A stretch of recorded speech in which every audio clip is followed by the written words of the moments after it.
ఎలా ఉన్నారు? మీరు గనుక కొత్తగా చూస్తున్నారా అయితే ఛానల్ కి సబ్స్క్రైబ్ చేసుకోండి. ఇంకా చాలా మంచి వీడియోలు వస్తాయి. గుప్పెదాంతా మనసు ఏప్రిల్ 26/2024 ఎపిసోడ్ 1060.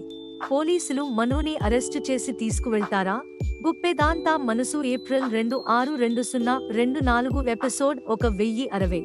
దత్తత కార్యక్రమానికి వెళ్ళాలి అని చెప్పాను కదా, మరి ఇంకా రెడీ కాలేదు ఏంటి అని అడుగుతాడు. దేవి అని లేదండి, మేము ఆ కార్యక్రమానికి రాలేము, మీరు కూడా వెళ్ళొద్దు అంటుంది దేవయాని. ఫణీంద్ర ఏంటి పిచ్చి పిచ్చిగా ఉందా దేవయాని, నేను కూడా చెప్పాను కదా ఆ దత్తత కార్యక్రమానికి వెళ్ళి తీరాలి అని చెప్పాను కదా, త్వరగా రెడీ అయ్యి బయలుదేరండి అంటూ వెళతాడు.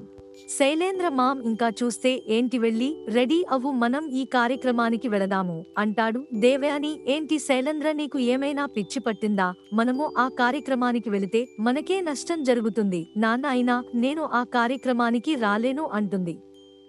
శైలేంద్ర మామ్ నేను చెబుతున్నాను కదా అక్కడ దత్తత కార్యక్రమం జరగదు, నా మాట విని వెళ్ళి త్వరగా రెడీ అయి వచ్చేసేయ్ అంటాడు శైలేంద్ర.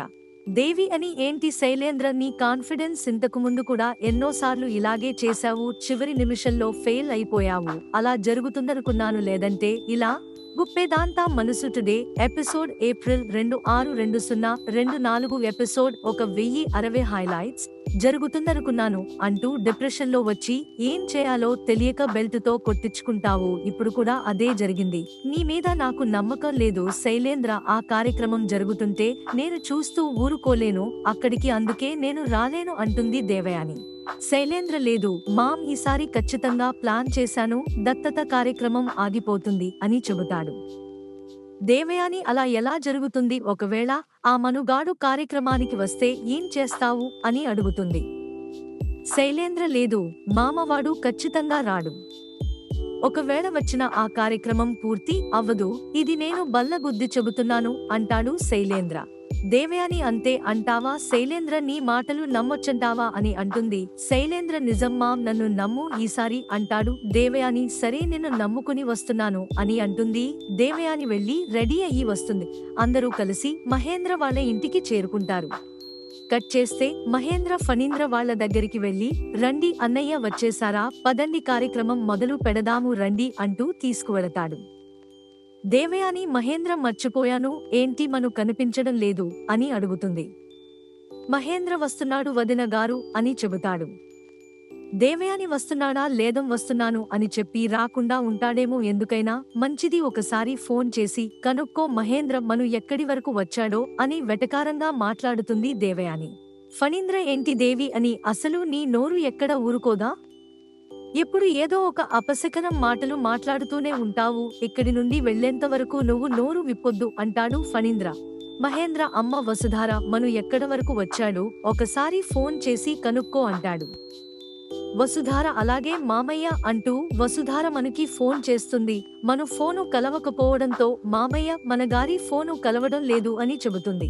మహేంద్ర టెన్షన్ పడుతూ అవును అనుపమ, ఒకసారి నీ ఫోన్ నుండి మనుకి ఫోన్ చెయ్యి, అప్పుడేనా చూసుకుంటాడేమో అని అంటాడు. మహేంద్ర అనుపమ అలాగే మహేంద్ర ఇప్పుడే చేస్తాను అంటూ అనుపమ మనుకు ఫోను చేస్తుంది. మనుకు ఫోను కలవకపోవడంతో అనుపమ నిజంగానే మను ఫోను నాట్ స్విచ్ ఫుల్ వస్తుంది, మహేంద్ర ఫోను కలవడం లేదు అని చెబుతుంది. అందరూ టెన్షన్ పడుతూ ఉంటారు. కట్ చేస్తే మను మహేంద్ర వాళ్ళ ఇంటికి చేరుకుంటాడు. మానవుని చూసిన ధరణి అదిగో అత్తయ్య, మను మహేంద్ర మామయ్య పిలిచిన తర్వాత మను రాకపోవడం అదిగో అలా చూడండి మను వస్తున్నాడు అని చెబుతుంది ధరణి. మనుని చూసిన శైలేంద్ర దేవయాని షాక్ అవుతారు. మహేంద్ర వసుధార అనుపమ వాళ్ళు సంతోషపడతారు.